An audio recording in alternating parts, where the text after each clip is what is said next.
L'art de défendre ses idées avec élégance. Il t'est déjà arrivé de vouloir exprimer ton point de vue, mais de te retrouver à bégayer les mêmes formules banales? Moi, je pense que... Ouais, enfin bon, c'est mon avis, mais... Le problème, ce n'est pas que tu manques d'idées, c'est que tu manques d'outils linguistiques pour les exprimer avec impact. Aujourd'hui, je vais te révéler comment transformer ta façon d'argumenter grâce à 7 expressions qui vont t'aider à mieux communiquer. Que ce soit lors d'une réunion professionnelle, d'un débat entre amis ou même d'un entretien d'embauche. Reste jusqu'à la fin, car la dernière expression est celle que j'utilise le plus souvent pour convaincre mes interlocuteurs. Allez, c'est parti! Avant d'entrer dans le vif du sujet, parlons franchement.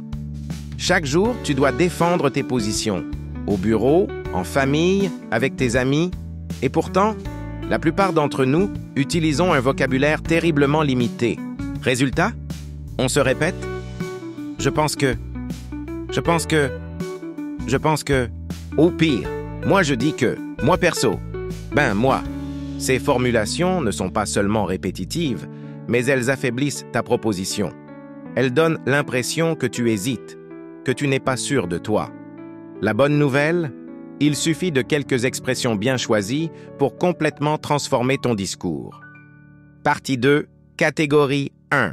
Les formules d'introduction. J'ai divisé ces 7 expressions en 2 catégories distinctes. La première catégorie, ce sont les formules d'introduction. Ces expressions te permettent d'entrer dans ton argumentation avec autorité et clarté. Expression 1, pour ma part. Plutôt que de dire « moi je pense », essaye pour ma part. Cette formule est élégante, neutre et parfaitement adaptée au contexte professionnel. Exemple, pour ma part, j'estime que cette stratégie comporte des risques importants. Tu vois la différence? Tu n'imposes pas ton opinion, mais tu la présentes avec assurance. Expression 2, il me semble pertinent de... Voilà une tournure qui démontre immédiatement ta capacité d'analyse.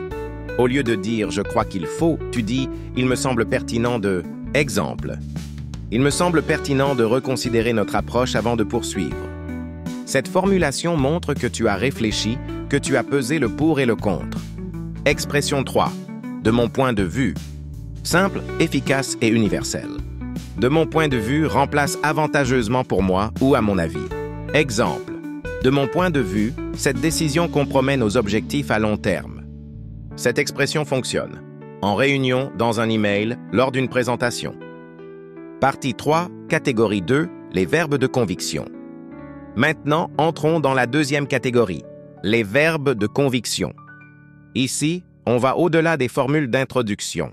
On parle de verbes qui donnent du poids, de la nuance et de la profondeur à ton argumentation. Le verbe est le cœur de ta phrase. Un verbe faible, une phrase faible. Un verbe puissant, un impact immédiat. Expression 4, soutenir que. Oublie, je pense que. Essaye, je soutiens que. Ce verbe marque une position ferme, réfléchie. Exemple, je soutiens que cette méthode produira de meilleurs résultats à moyen terme. Tu n'es plus dans l'hésitation. Tu défends une thèse. Expression 5, affirme que. Encore plus fort. J'affirme que montre une conviction inébranlable. Attention, à utiliser quand tu es vraiment certain de ta position.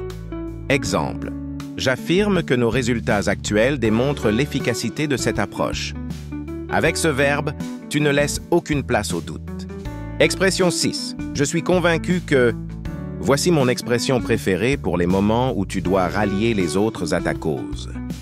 Je suis convaincu que transmet non seulement ton opinion, mais ta certitude profonde. Exemple, je suis convaincu que cette innovation transformera notre secteur dans les années à venir. Cette formulation inspire confiance. Elle montre que tu n'as pas simplement une opinion, mais une vision. Expression 7, remettre en question. Et voici la dernière, celle que je trouve la plus subtile et la plus puissante. Parfois, défendre ses idées, ce n'est pas affirmer. C'est questionner intelligemment. Remettre en question permet de contester une idée sans être agressif. Exemple. Je remets en question la pertinence de cette approche compte tenu des résultats obtenus précédemment. Tu vois, tu n'attaques pas, tu invites à la réflexion. Et c'est souvent bien plus efficace. Maintenant que tu as ces 7 expressions, comment les intégrer naturellement dans tes conversations? Premier conseil. Commence par en choisir une ou deux. Pratique-les pendant une semaine dans tes conversations quotidiennes. Deuxième conseil, varier tes formulations. N'utilise pas toujours la même expression. L'élégance, c'est aussi la diversité. Troisième conseil, adapte le registre au contexte. J'affirme que est puissant en réunion, mais peut sembler trop solennel entre amis. L'objectif, ce n'est pas de paraître prétentieux, c'est de communiquer avec précision et impact. Voilà, tu as maintenant 7 expressions qui vont transformer ta façon de défendre tes idées. Rappelle-toi, un vocabulaire riche, ce n'est pas juste une question d'élégance. C'est un outil de persuasion, de crédibilité et de leadership.